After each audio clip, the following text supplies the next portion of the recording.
Hey Cougs, welcome back to another episode of In the Game. I'm Elisha Qazi, and in this episode I'll be breaking down the second round of the WNBA playoffs.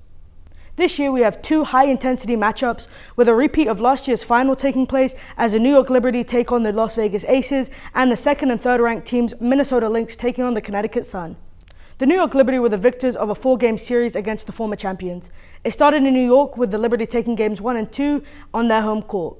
Heading to Vegas, no WNBA team has ever lost a series after being up 2-0, and Vegas was on a mission to change that. Game 3 in Vegas was intense. The Aces showed a great team performance while New York struggled. The key to this victory was the Aces being able to lock down Sabrina Ionescu, who was only able to get 4 points. This was the first time the Aces had beat the Liberty all season. It looked like they could turn this around, but it was short-lived. In Game 4, the Liberty was back to their best. The Aces were unable to stop them, sending them out of the playoffs. Breanna Stewart was a standout during this series. Vegas could not stop her. Vegas head coach Becky Hammon had a lot to say post-game, in particular about the roster and how it will definitely be different next season.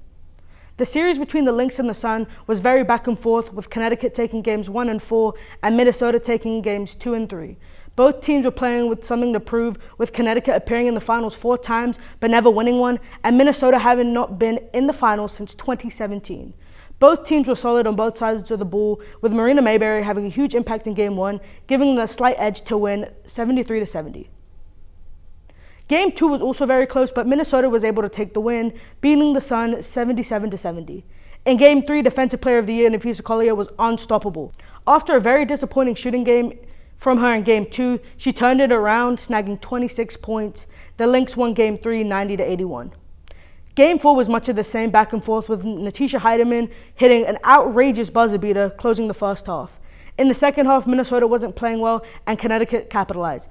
Ty Harris had an impressive game, leading Connecticut with 20 points. Collier was a standout with 29 points, as well as Hiedeman getting 16 off the bench, but it wasn't enough, and Connecticut was able to force a Game 5. Game 5 was an overall dominant performance by the Lynx. Other than a poor start to the third quarter, it didn't look like there was much Connecticut could do to stop them. Napheesa Collier continued to be a standout, leading the game in points and rebounds. Kayla McBride was also impressive with 19 points, and so was Courtney Williams with 24. Minnesota was heading back to the finals for the first time in 7 years. The final started on October 10th, with the series now tied 1-1 and looking like a very intense matchup. That's all I got for now. I'll see you next time. Go Cougs!